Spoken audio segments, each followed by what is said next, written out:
on ADP have been so fantastic. And last week we talked all running back. This Yep, week I'm excited to yep. take a look at the wide receivers. Here it is, and I'm recording, and this will be part of our podcast on the site. I'll put the actual visual so people can see the spreadsheet. And let me just reiterate, this is my uh, com counts over median, uh, and what that means is I look at every player's weekly PPR score and is that score above or not the positional median scoring? So for wide receivers, I believe it's 13.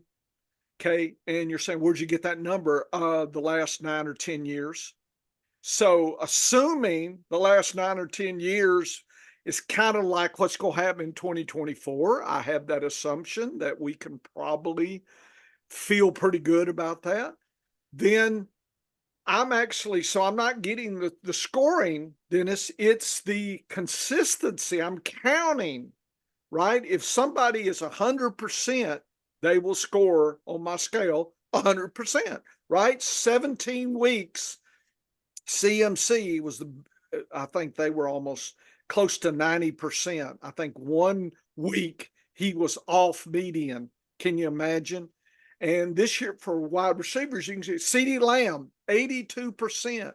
Amon St. Brown, 81. Look at those two guys. Those guys were in a tier by themselves last year. They were boss. So we're probably talking 15 out of 17. They were good for your scoring above median. And I'm telling you, you put enough of those cats hitting above median for you at a weekly level, okay, you're gonna have a great shot to get into the playoffs and maybe even win you some money. And again, this is not, as you say, rotisserie. We're not looking at the end of the season. I'm looking at a consistency. So if somebody beat the median one time, Dennis, then they're about 8%. So who am I, an 80% or an 8%? I mean, theoretically, if somebody scored 100 points, I know, but they could look so great, say two extreme games, and the rest of the time, they're 5 points. They are costing you. You're losing because of those guys. And I know it's just the extreme because people get a little cranky with total points. And you and I know we've had this debate, and you turned me to this, and I applied all this, and I'm all aboard uh, this consistency. And so now, Dennis and I, long term, we are fishing with different baits in the consistency pool. And one day, I don't know when, maybe a few years from now, we'll kind of know which group or one or two metrics are pretty much putting money in our pocket.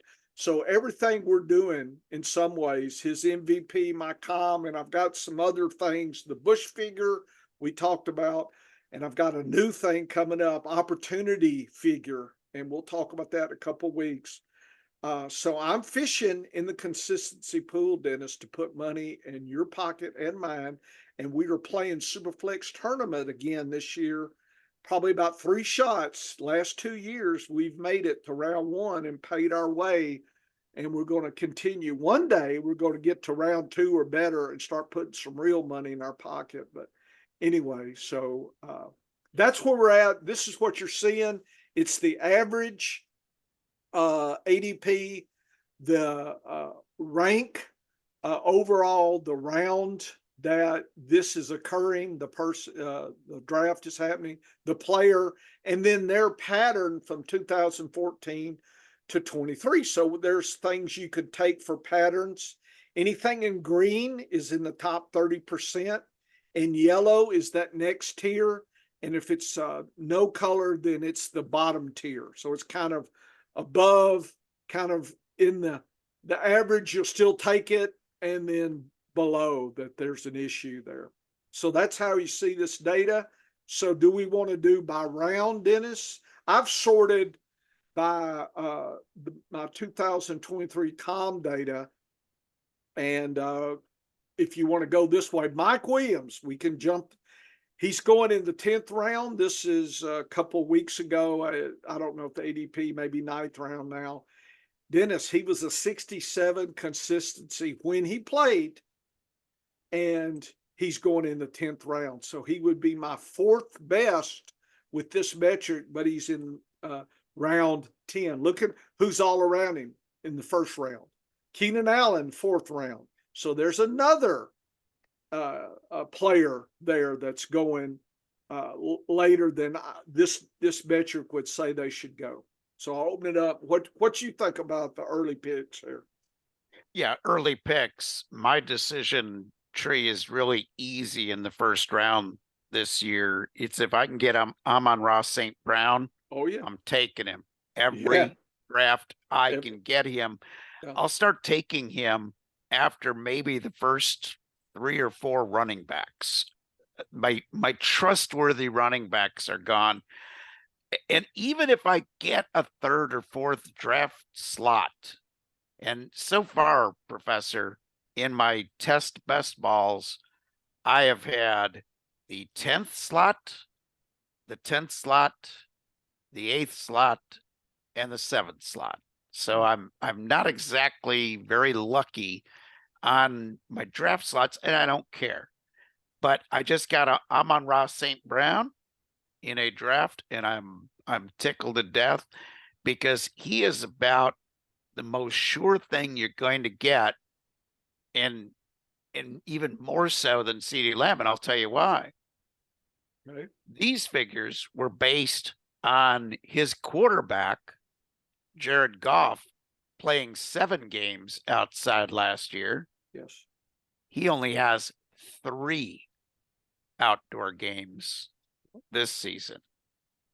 So the luck of the draw of the schedule, he's playing a lot of teams with a weather neutral, no weather site. And Amon-Ra St. Brown put up these kinds of numbers last year, and now he's got more safety than ever before. Yeah, I still love CeeDee Lamb. No question about it. I still love Justin Jefferson. I don't care if I end up being the starting quarterback for the Vikings.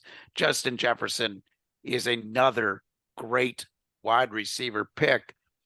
But Amon-Ra St. Brown, he comes out as my number 1 guy in Dynasty, especially because the only guys ahead of him in my MVP stats are, which is a 2-year window. The only 2 are Tyreek Hill and Keenan Allen, both over 30 years of age. Yep. In Dynasty, I could see that my historic numbers, some of these old dogs still put up good numbers. So I'm not running from Allen or Hill, but in Dynasty, if I can get the same production longer, since you're younger. I mean, it just, that's why Dynasty is what it is. But for redraft this year, if I didn't get Brown or Lamb, I could, Hill or Allen or AJ Brown. I'm happy with him. But then my little feeders rub together like a horsefly here, like Mike Williams. He's going to be, I'm probably going to try to I'm not going to reach for him, but I'm going to be looking about the 8th round, Dennis. I'm going to start seeing, is he still there? What do I need to do? Doesn't mean I automatically grab him, or just, jump early. See, that's the thing. And I've seen people, something will happen, like, there'll be something at camp, and all of a sudden some news will hit and people will jump 2 or 3 rounds early. It's going to happen, folks. If you're drafting in July and early August and these, exhibition games, and something's going to happen. I don't know, bad or good. And people are going to jump,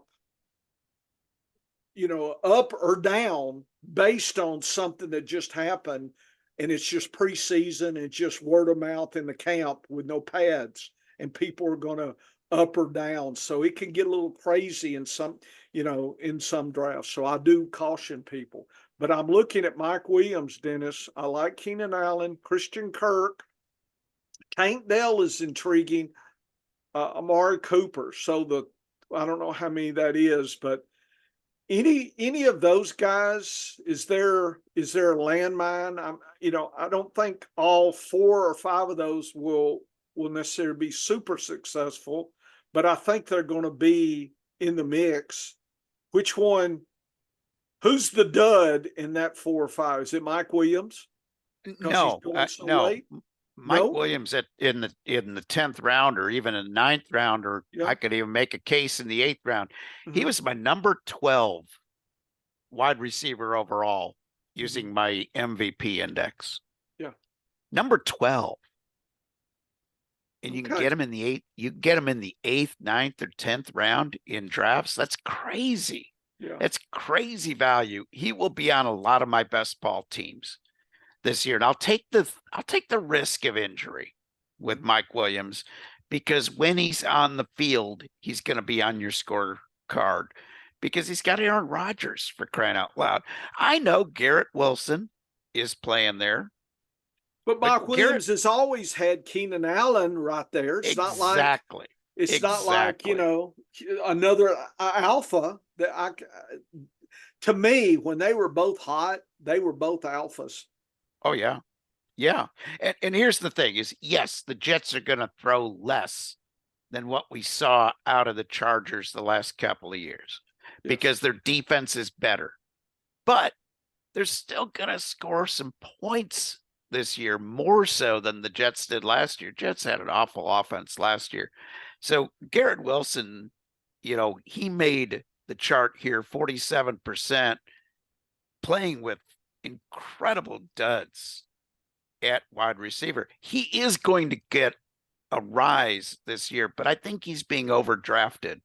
I would rather have CeeDee Lamb, Amon-Ra St. Brown, Hill, AJ Brown, Justin Jefferson, Puka Nacua. Those are my first round And they're wide going in the first receivers. round. And they're going in the wide receiver. So But if you Garrett Wilson's if going towards the end of that first round. yeah, I think he's being overdrafted. okay. Uh okay. So it, AJ Brown, you would take him if you Oh, yeah. Yeah. I've been doing I'm starting, folks, my mock draft. So what I do is I pick a slot and do a whole bunch of mocks out of that slot and just kind of see how it all works out. And then in the 10th spot, guess who I'm finding? Not surprisingly, his rank at 10th is AJ Brown. So I'm taking him, then swinging back around for one of Barkley or ETN or somebody, a pretty good RB. So I've been going out of that WR and RB, randomly. That's just what's been coming out of the 10 hole. And so that's why I practice. I like to do a slot, and I don't know if people do it that way, but I'll do 20 or more in each slot at least for right now. So I'll do a bunch next week. I'll move to the 6th, maybe the 3rd. Just kind of get a cherry picking in those areas. Early, mid, kind of late. Maybe I'll do the river to 12. Or the one I'm going is probably CMC. I don't think I would take you made me think about Brown and the first pick, but I think CMC. I'm probably if he blows up this year and gets injured, he'll take people down. But boy, he is beat, and we talked about it last week. He's amazing. He's one of these. He should be in the Hall of Fame. Oh, yeah. And Based on that. But yeah, anyway, that would. But now, so if that's your pick, do you pick Brown or CMC, Dennis? no, it's CMC all the Okay. way, Yeah. all So day. that's what I'm going with as well. Okay. Yeah, and Okay. I'm probably going to take Brees Hall ahead of Amon-Ra St. Brown as well, which will shock people. But I do like Brees Hall, But Brees but Hall, you could probably get. It depends I on. get him late. Yeah, Yeah, I can get him if he later. slips to the early second, I mean, Yes. theoretically, you could get both, right? If you get the seventh pick, Amon Ra could be there, could.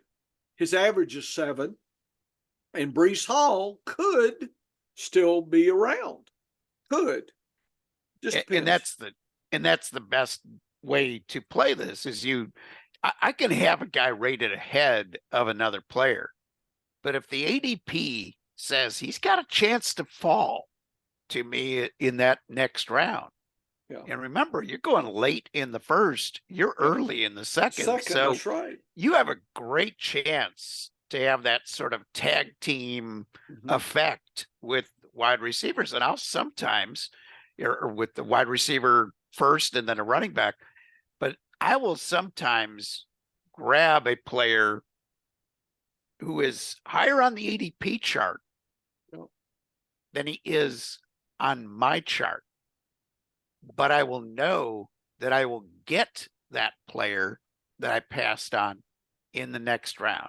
And that's the key is why not take the double up every time you can? And that's the key to building your roster. When it comes to the second round, Professor, I'm most of my drafts I'm going running back. I'm finding because while I've got pretty good cluster of wide receivers that I trust in the first round, and Jamar Chase is one of them, even though he scored a little lower on this chart. When I get to that second round, there are not as many of those top guys that I have valued at wide receiver. So in most cases, I'm ending up going running back in that second round based on the values. And I But just pulled up my positional picking, and you can see 8 WRs, 4 RBs, but notice there's that group right there, early second yep, round. yep. So if you're picking WRs here, you're able to grab one of these 4. You'll have to use your, and then, then you could start asking, do I take an elite quarterback or tight end in the third round? Or do I go, RB, or do I go WR? At that point, you kind of need to understand. I mean, it looks to me like the public is taking WR, RB, and then probably WR. If you count, Dennis, 8, and then, it just looks like, but what? There's people taking WR Yes. this year, and that's a Oh yeah. little Yep. unusual. Walking away from a boss RB, that's interesting. I would ask the question: has that worked for you in your previous years? Are you good enough to find a later? See, that's the question you have to address. Have you the skills to pick up that deeper RB, that end of the RB1s, early RB2s that turn into something better? Because that's kind of what you're saying, that I'm going to take 2 boss WRs and I'm good enough to do at least one RB, and then I can stream maybe the second, maybe take a tight end or a QB in round 4. But at some point, it looks to me like I've been doing WR out of the 10-0. My mock is WR, then RB, then I change. Sometimes depends on the quarterback, the tight end. Sometimes I'm picking Kelsey in the third round, which is a gift to me. I know people are going Laporta over him, but sometimes he's gone. Sometimes Laporta's going early third round or even late second. So that probably leaves Kelsey to me, or Andrews and whatnot. The only thing I found in my mocks, and I'm just kind of jumping to tight ends, I'm finding I'm able to get Hawkinson as my second tight end down the road and just kind of put him in my pocket where, it's kind of some iffy RBs and WRs, might as well take Hockenson. If he gets healthy and gets going again, I got me something in a tight end premium league. Yeah, and I love that strategy. And I'm trying to employ that in some of my best ball leagues as well. Is I'm looking at the value and trying to see, okay, if he's gonna drop, Yep. And he has been dropping, in the mock. yeah, if he drops far enough, he's gonna end up on my roster, and I That's what I'm don't saying. You care. could have a boss tight end, or you can try to patch and fill and draft him as your number one and hope he comes back, and then find a Ferguson or a Schultz or somebody gets you through early in the season. And I haven't done our strength of schedule or anything yet, to know exactly, how I might play that strategy. So if I'm playing the Hawkinson strategy, then I want to see the strength of schedule of some of the early tight ends that I might, try to rely on early. Ferguson seems like a person, potentially Schultz. He's down in Houston still, Schultz, right? With Right. Stroud. Okay. So we're talking Dak and Stroud.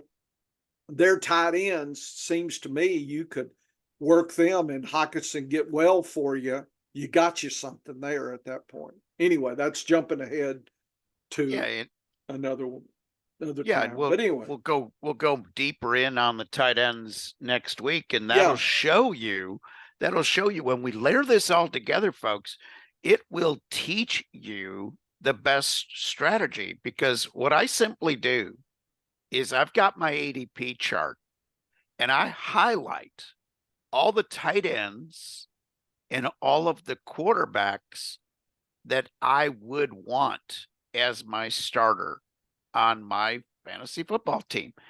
And I don't try to get too cute versus tight end premium versus regular.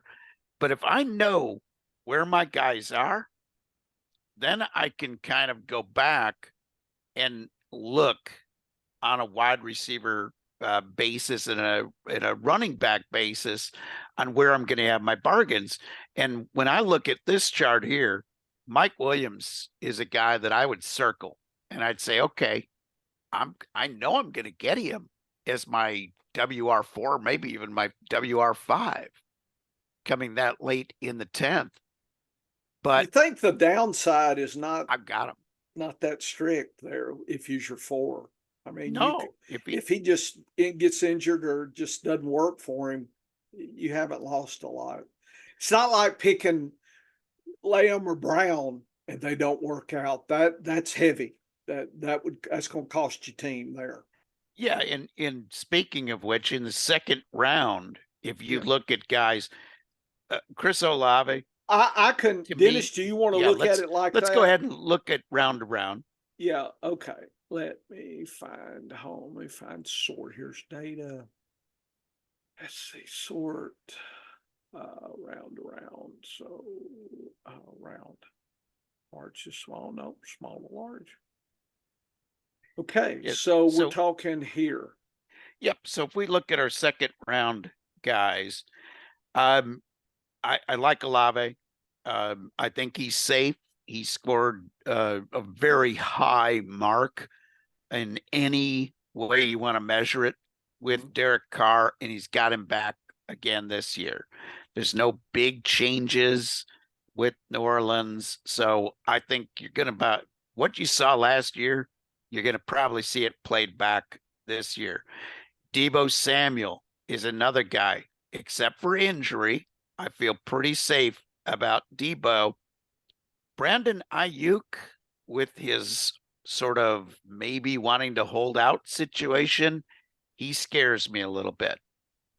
Devontae Adams is an interesting price here in the second round because he doesn't have good quarterback play, and that number from last year might drop a little bit, but he's still safe towards the latter portion of that second round.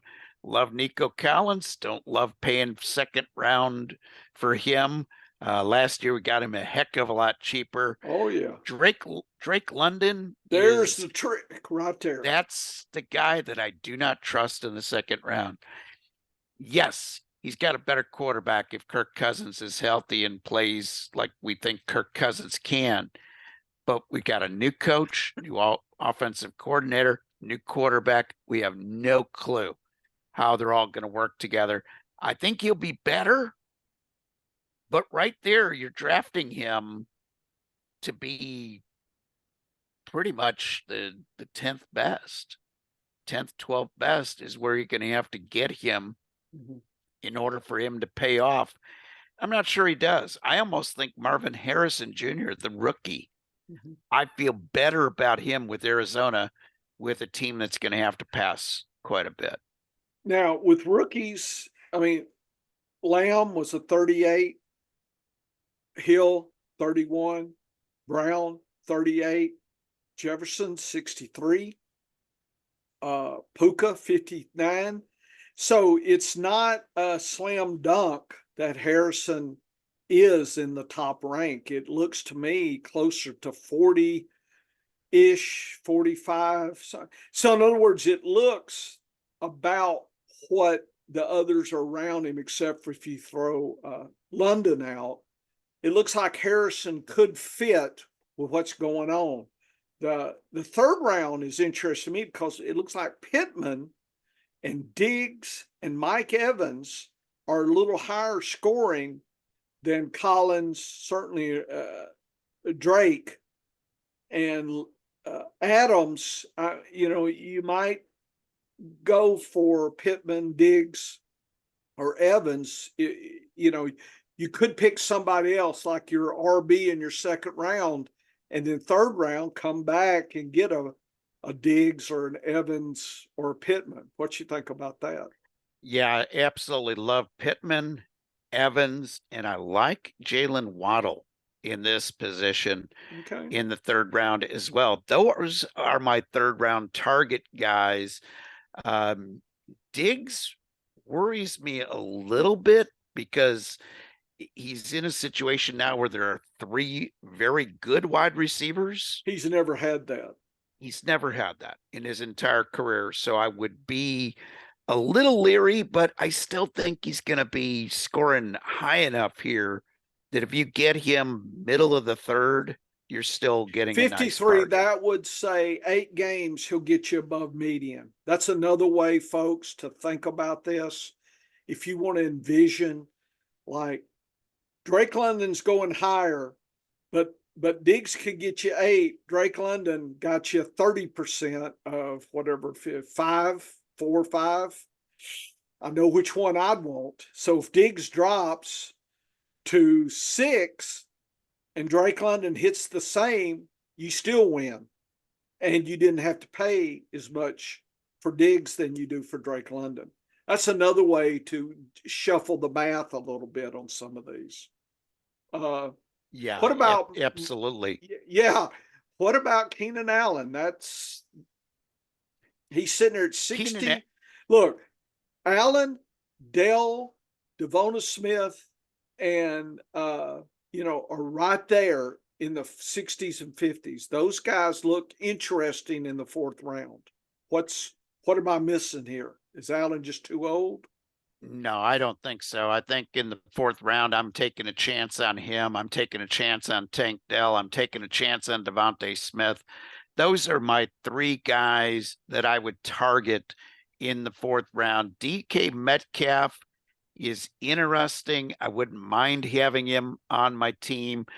I'm avoiding Malik Neighbors in redraft and best ball in the fourth. If he drops another round in your draft, if he drops late fifth, early sixth, for instance, then I'd start entertaining that rookie. But I absolutely love Keenan Allen, Tank Dell, and Devonta Smith. Don't care about the rookie quarterback with the Bears. I think the rookie quarterbacks can actually throw for quite a few yards this year. And I think Keenan Allen is going to be the target hog when he's healthy. And So the only you think downside, he'll beat out Moore? yes. Oh, absolutely. Absolutely. He'll be, I would not You don't think? Be surprised. Yeah. No, I would not be surprised this year if both Keenan Allen and Rome Odunze both outdid DJ Moore in consistency. Whenever DJ Moore's had competition, that's his rookie year and the year before in Carolina. He's kind of been he's struggled to live up to where you want him, and I'm just kind of I like DJ Moore. I've got a lot of him in dynasty leagues that I'm not trading, I'm not moving, but I probably won't add at that position. I'd rather have Keenan Allen. They're going so close together. Yep. I'd probably go for Keenan Allen over DJ Moore in Well, that Moore's situation. going at averages is 27 and 47, so it's pretty Yeah, big difference. I'll take Keenan Allen 20 spots later. I'd take Keenan Allen about 10 spots later, and I'd be thrilled. Okay, 5th round, Kirk and Cooper look like the boss dogs in the 5th round. What? Rice, Higgins, Flowers, Pickens all seem to had some down years for consistency. Is there who's going to flip flop there? Is Kirk Cooper too risky? Kirk is a very interesting player. He's a guy that does not tend to score very well on my MVP index. Uh-huh. He's a lot lower on there than he shows up here Yeah. because he doesn't have the super big games, but he No, but does he chips away at that median. chips away at the median. He's very consistent. Almost He- 60%. So that puts you in yes, 8 to 9 games. yeah, He solid won't guy. win you a week, but he'll keep you in play with somebody else for your team to win you the week. And here's the thing on Christian Kirk. I like him a little more in best ball than I do in redraft because one of the other reasons he doesn't score high in my MVP index is he has some of those awful weeks more frequently than the other guys who have been 2 years in a row as overcome heroes. So that's where he can hurt you a little bit, but in the 5th round to get a guy who has had back-to-back years in being in the top echelon of that group, I like him a lot. And I'm probably going to end up with quite a bit of Christian Kirk because the only difference there in Jacksonville it is a positive one. There's no Zay Jones. Zay Jones is out. Gabe Davis is in, and Calvin Ridley's out. Brian Thomas is in. So if anything, Christian Kirk got a positive wide receiver move here with the very volatile Gabe Davis. So I kind of like him. And looking at this com data, he'll probably end up on quite a few of my best ball teams. How about Cooper? Cooper is a guy that I really just don't know how he's going to respond. I actually think he played better last year after Watson went down with injury. And if Watson goes down with injury this year, then it's Jameis Winston. How will he do? He hasn't played in about 3 years as far as a regular quarterback. I just don't have a lot of confidence in Deshaun Watson. And I think Cleveland's going to try to run the ball quite a bit to protect Watson. So Cooper is a guy that I love his past, but I'm a little bit worried about his future. So you would like to see him drop to the 6th or 7th round before you I'd like to see him drop a little farther. Same with Kirk. I might try to see if I can get him in the 6th round and see how that goes. Same with Cooper. Rice or Higgins or Flowers or Pickens, any of those coming up at you? Yeah, I love Flowers this year. What he did as a rookie, I expect him to be better. He had a better second half of the season than he did first half of the season. That's very common for rookies. if Rashee Rice wasn't facing the possibility of a suspension and the Chiefs had not drafted another wide receiver with speed, I'd be a little concerned, a little less concerned about Rashee Rice. I think he's a little bit early there in the 5th round because of all those uncertainties. Loving me some George Pickens this year. Deontay Johnson, who was a target percentage guy, he was a target hog, is gone, and Pickens gets a new quarterback and a better quarterback. So I actually see him bouncing back to a little bit above his rookie year. So I'm high on George Pickens this year. I think you're getting him pretty cheap here with the average pick of 58th off the board. Interesting. 6th round and 7th round, the Jordan Reed, Scary Terry, and Hopkins seem to be the bottom of the first tier. And so any of those hit you? The only concern with Hopkins is, does Ridley, sort of, do Ridley and D-Hop end up being sort of a split of that top wide receiver target share? I don't think so. And I also think Tennessee's going to throw a lot more. And Hopkins is the guy that seems to take over when he's on a team.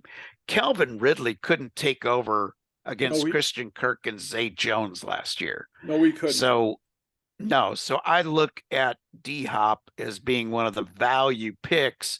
I just got him as a wide receiver, my wide receiver 5 in a dynasty startup. I didn't care that he's old, man. I want that production for the next couple of years. Love him. I also love Jaden Reed. There's question with Green Bay. Who is it going to be? Who's the best value?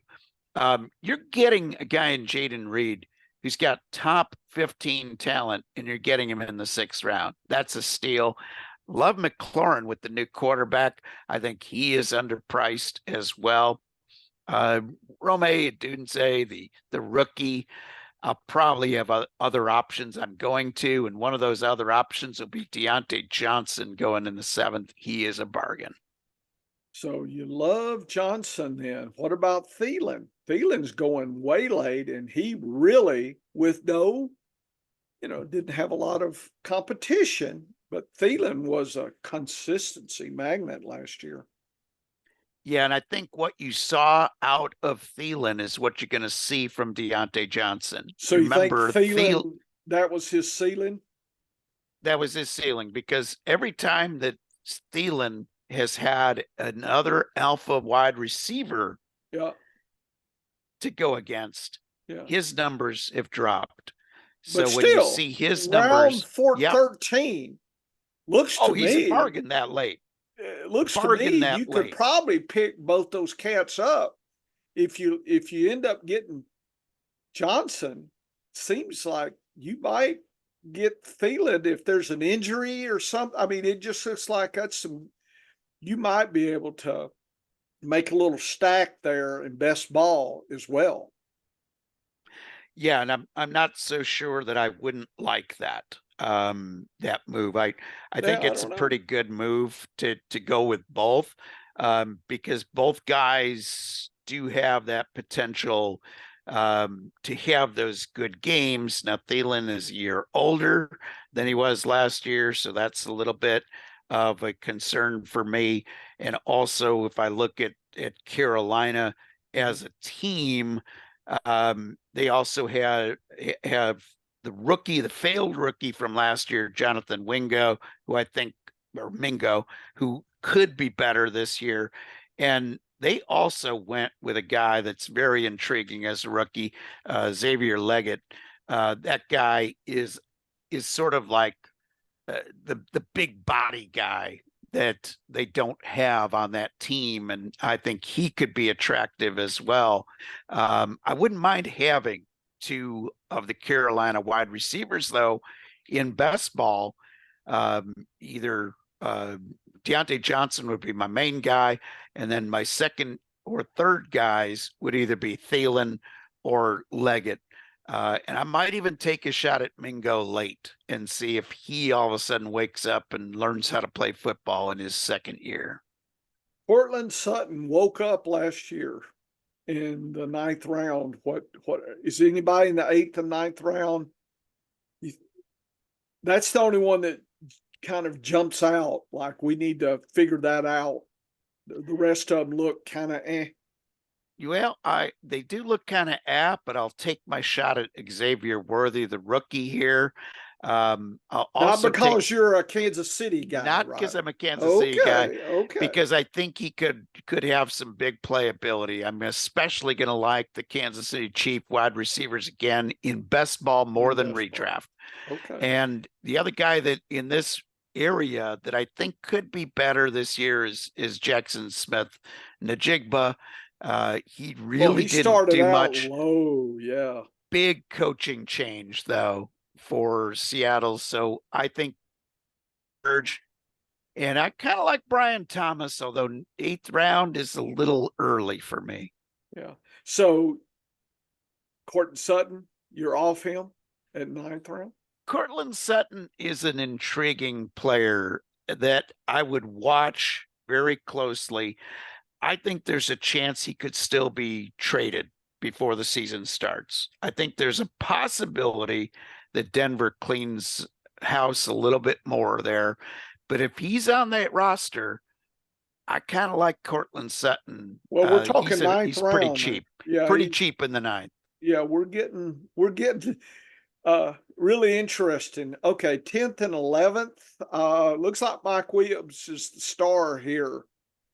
And Yeah, Myers and Lockett are right there as the second fiddles to Mike Williams' star. yeah. You Jacoby liking Myers any is of a those? Yeah, Jacoby Myers is a great bargain. I love Mike Williams in the 10th. That is cheap. I might even end up with some Romeo Dobbs on my team this late, especially in best ball. The other guy that I really like is actually coming in the 11th round, and I've seen him drop even farther. That's Keon Coleman with Buffalo. He is wide open to take over as the WR1. And I just think he's going to be the perfect wide receiver to mesh with Josh Allen more Okay. so than Khalil Shakir, who's Okay. also going in that same area. But yeah, rookies are I'll tell you what, are Dennis, at the risky, but I end, kind of like them. what I want to do for me, for my stuff, is at the end, I'm going to sort and we'll have all the rookies and I'm just going to highlight the ones that you're intrigued with.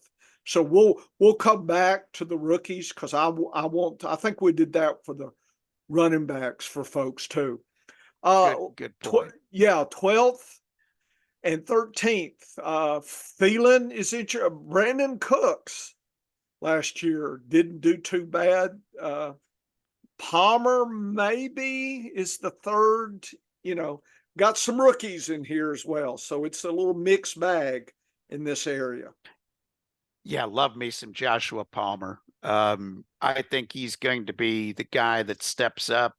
He was pretty good in the tail end of last year when Everybody Mike was Williams gone. and Yeah. Keenan Allen were gone. He stepped up and he did pretty good in a very chaotic situation. Now they might pass less That's about with the five Chargers, last year. He delivered 5 weeks of goodness for you. So and yeah. really didn't play much in the first half of the So season. So imagine he yeah, could give you closer to 7 or 8, then you've got something. You're talking a major 6, 7, 8th round guy in the 12th round.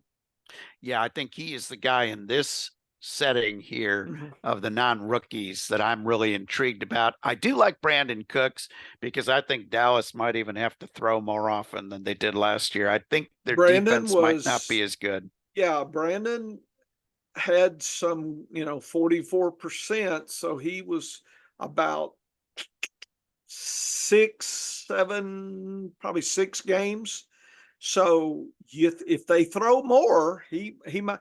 At the 12th round, it just looks like a good solid.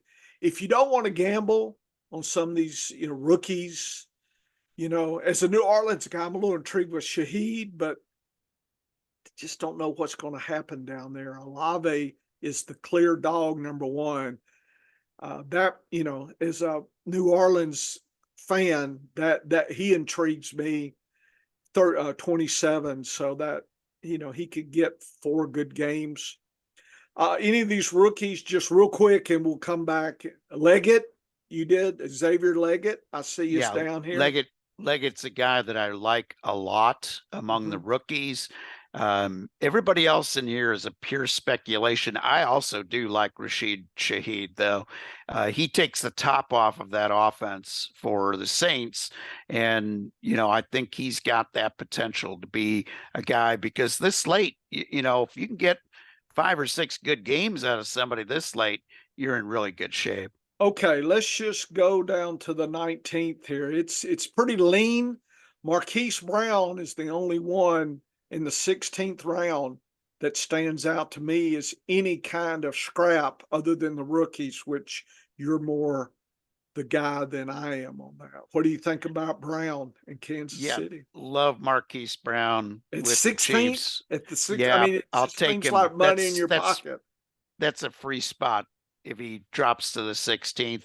The other guy that I really am going to end up with a lot of Yeah, late yeah. in my best ball leagues will be Demarcus Robinson. I know he's the third wide receiver on the Rams, but if either Puka or Cup misses time, look at what he did last year down the stretch. That was all down the stretch, folks. He wasn't even on the roster Yeah. for the Rams until the second half of the season, and he still scored for you. I also like Kendrick Bourne. I was If about to he say, stays, yeah, I have been picking him in my mock. I think I've done like 8 or 10. I've done almost every time I've been getting born in the 19th, oh yeah, 18th pick. yeah, he's a great pick there. I know Rashad Bateman's been awful. I know he has been pathetic, but he's another guy that I've been taking late in drafts because at that point you're just looking for a free square. The other free square guy is A.T. Perry. Really was intrigued by that rookie and all of that performance of his, the 10%. He was getting like 1 or 2 snaps a game until late in the season. He actually, in his last 6 games, Mhm, Professor, mhm. A.T. Perry had 3 games that counted on my best ball index, my best index, 3 out of 6 down the stretch. And he's a guy that I think could really learn how to play this game and be that second option, you know, that kind of gets fed because teams are going to want to take Olave out of the game as far as double teams. So he's a guy that really intrigues me that late. I could see him for sure. If you had Shaheed, you might pick Perry in a best ball. You could do Olave, Shaheed, and Perry. Actually, you could have a triple stack. Of course, I'm a New Orleans homer, so that's me. That's that fan talking. But I like A.T. Perry a lot. I got him in a dynasty so startup two of those late. three might be worth a Oh yeah, gamble they're in worth a a gamble, and in a that's stack. that's again more in best ball than redraft because of course remember with my better than zero strategy Right, in right. redraft, Yeah, I've already got my you're wide fishing. receivers. Yeah, you're fishing for the RBs. Slayton, uh, Beckham. Anything else that anybody else down here in the 20th, 21st round? Just anything jumping out at you? Beckham is intriguing on that Miami offense because they just throw so often, Hmm. and you got to kind of like that. If I'm taking a wild shot in the dark, I Yeah. might also go for Greg Dortch in this round because there's no clear second option to Marvin Harrison Jr. with Arizona, so he Right. could step up and take over that spot. But that's kind of where I am on those guys. Is again best ball. I'll have some shares because somebody's got to catch the ball, and you're drafting more wide receivers in Okay. best ball. I do than I do Okay. in redraft. Yeah. Let's no, John, don't do that. Silly me. Uh, let's do, I sorted and got just all, and there's a whole boatload of rookies. So you like Harrison? Yeah, Marvin Harrison You like Jr. him? could have a top 12, top 15 fantasy season right from the start. Okay. So Who's I like next on him a this list? lot. Uh, my Xavier next Worthy? guy, my next guys would probably, I kind of like Brian Thomas's chances of emerging as the lead wide receiver for Jacksonville, beating Okay. out Christian Kirk. That's And you're his getting in the eighth competition today. round. I'm getting him eight. I'm starting That's to not chew on bad. that value a little bit. What I about do like Worthy? Xavier Worthy. I think he's going to click in this offense. And I think if Rashee Rice misses 6 games, we might see Worthy so strong. I love Keon I was Coleman. about to say, I Uh, remember he that. is he's a guy that fantasy football Twitter hates because he doesn't separate. He didn't separate in college. Okay. He Yeah. didn't get open, but he was a great guy on those 50-50 balls. Players going to learn how to get open. I like him a lot. Troy Franklin is a Yeah. guy that intrigues me in the 12th round, is a little early. Okay. If Cortland Sutton is dealt here before the start of the season, Troy Franklin is the guy that could step up. Xavier Leggett is another guy that I kind of like because he's coming cheap, 13th round. I'm going to give you one more rookie even later. I do kind of like Roman Wilson, but I don't think 15th is where I'd be going for him. Jalen Polk for New England. That is going to be a totally new offense. And I have a feeling the Polk could emerge as the top wide receiver in on that team. So those are the rookies that really So stand out for with me. your better than zero, and we're talking Coleman, Franklin, Leggett, Pote, this is kind of later. Would you rather fish RB rookies, or where's that cutoff for you? I mean, 13th round, you'll take a shot at some of those, but you So see what I'm here's how trying to say. Somebody like Polk in the exactly 16 exactly. versus a rookie, So a running back. so here's how my strategy ends up working out in adapting, even Okay. using the better than zero. Okay. Let's suppose that I end up in my best four, my top four wide receivers. Mhm. I end up with Keenan Allen and Mike Williams. Okay. If I end up with guys or a Hopkins, Uh-huh. I end up with two guys that because of either age or injury history that I'm a little concerned, Mhm. I will take an insurance wide receiver. I will take a fifth or a sixth wide receiver. Now, I never force the running back picks. Okay. Right. So while I'll generally end up with 8 or 9, there are times that, hey, if I get a couple of studs early, then I can cut back on my running back group and I might speculate with a late rookie. But the more risk I accept Mhm. because of age or whatever, let's say I ended up starting out with Hill, Hopkins, Williams, and Keenan Allen as my top four. I'm taking at least one, maybe two rookies as my emergency wide receiver replacements because when do guys tend to break down? Late in the season. When do rookies and wide receiver tend Catch to on. at their Yep. best? Yep. After their bye week. So I like to use these wide receiver rookies, the bargain brand ones, Uh-huh. anything after the 8th, 9th round. Those are my guys that I'm going to speculate on if I've accepted some risk because of age at wide receiver earlier in the draft.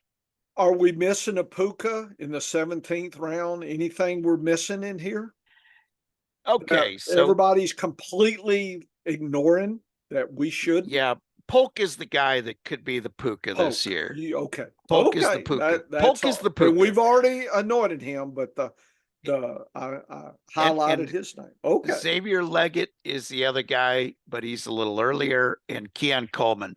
Those are the I'm three going to put rookies. Puka in the database, Dennis. Okay. Now I'm not So saying I'm taking a picture. I just sent it to Fantasy Receipts. So you're expecting a Puka out of Puka poke. so. What I mean by that is a guy that's going to lead his team Yeah. in targets as a rookie. Okay. That's So good. that's Well, what I'm talking now, about. I'm not Puka's rookie receiving records are safe this year. okay. But I do like Polk to maybe lead the way. And here's what I Okay. love to do. Here's my I'll strategy. I'll put a question mark then, Dennis, just to, So yeah, go ahead. here's here's my strategy in best ball. Okay. In best ball, Yeah. I want as many guys who are going to lead their team in targets. And as a result, I'll take a shot at Polk. I'll take a shot at Leggett, Coleman. Those are the guys that I'll take the shot at late in the drafts because I think they've got a shot at leading their teams. And if you look at the rest of the players you're drafting in those rounds, they don't have, they're veterans who have already established that they're the second or third fiddle on their team. And as such, I'll take a shot at the rookies. I'll take a shot at the unknown. I quickly went over to the RBs. We're talking Estime, Mitchell, Shipley, Vidal are kind of in that 16, 17. Any of those rookies, just head up. Here's 16th round, Estime, Polk. Who am I taking? I like Estime. Okay. I like him I a knew you lot did. in that. I knew you Yeah, did. yeah, Okay. because he's got less competition at Okay. running back to Okay. take over. Okay. Polk's got Bourne, and But Kendrick if Polk Bourne, if he did stays drop, healthy, could beat it him did out. drop. You could take both. I could take both. It's a possibility to get both. It's But if possible. I'm faced between those two guys, I Yeah. might go that route, or I might take Marquise Brown, Yeah. who's also Okay. going in that 16th round. Okay. But yeah, from the rookies, that he gets the slight edge. Okay. Okay. And next week, Dennis, I think we'll circle back around, and I just showed you that data to where I did RBs and WRs because it's so important that we're going to go round by round and have, us. I know it's repetitive, but as a professor, repetitive is good. Well, So repetitive is I want y'all guys to hear the lesson plan, hear it again, and then go apply with best balls and mocks and because I'm listening. So now that Dennis has anointed these WRs, I knew kind of the ones you liked as RBs, and I remember. So let's quickly go back through who you liked. I'm gonna get rid of these. So real quick for your RB, starting with Brooks on down, who do I need to highlight? Yeah, I do like Brooks a Okay. lot. I think 8th round, he's a pretty good bargain, to be Okay. honest with Who you, because I else? think he should lead the way. I do like Jalen Wright in the 12th. He's got two guys with injury history ahead of him. Okay. I'd like Marshawn Lloyd in the 13th round from Okay. Green Bay. I think he's going to instantly get that backup role, I and know you Josh like Ray Jacobs could beat him Davis. out. Love Ray Davis, and I Yeah. also like Bucky Irving. I think both of the guys could take over some And I of that know, volume. and Estime, I know you like. Estime, I do like him a lot. Anybody else? I do like Tyrone Tracy that late. He's the exit draft strategy for me, and Okay. also like 20th round. I also Yep. like Garendo with San Francisco because I think he could take over that backup role, and actually think the backup role could score occasionally, enough points to make me happy for San Francisco, because I think Good, they'll want good. to rest CMC later in games. Man, that is great. We've covered a lot of ground, Dennis. I like this. Eh, Like I said, if you get a chance in June, I would love to see this. I know it's repetitive, but with your MVP. And so then you can educate me on your metric as we go through here and looking for the bargains and whatnot. I'm look forward to that because I do need that education, in June. So we'll have an updated ADP, and so I'm trying to gig you a little bit to, uh, you know, uh, get that going. I definitely want to see how your MVP lays on top of all my data here. I'm looking forward to that maybe in June or something, July. And, I definitely and want to we see that. and we should here in the next couple of weeks Yeah. have the combination of weekly values, Yep. MVP, Mhm. and your com data, I like, and and I've got that have opportunity index, and I've got the Bush figure. So I just sent you all that so you can drop on top, and then we can just update it with ADPs and whatnot. We can have that five different metrics. Trouble is I think the opportunity is the only one that might be a little different, that is strictly looking not at scoring, but it actually touches and median touches and who's getting being dealt. I know there's lots of changes and whatnot. And again, this folks, it's all beta test. That means we don't know either. If we knew, we'd already present it like we knew. But you stick with us 2, 3 years. Think about it. We want to get better every year. So that's what I'm saying. And one last thing, Dennis, I do want to circle some of these prop bets for the Vegas, I think season long. And there may be some bargains there that we could, because we want to kind of dip our toe in there a little bit this year, maybe even deeper. I don't know, depends on what we decide to do. But I've got some secret stuff that probably won't show, but could show. But anyway, on prop bets, I would love to. I don't know what the rookies are going. Be curious to see what some of your feelings turn into money in my pocket at these prop bets.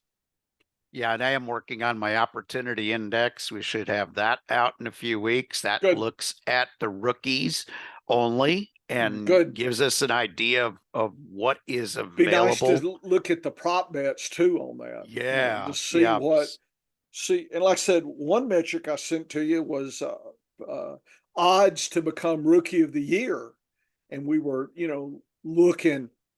Obviously, Caleb Williams was the top dog, that kind of thing. But I'm curious to see how that falls into what you're thinking with your rookies. Yeah, and he certainly has the wide open path to being the best. Here's the thing, Professor. Not only does he have the opportunity to be Rookie of the Year, Right.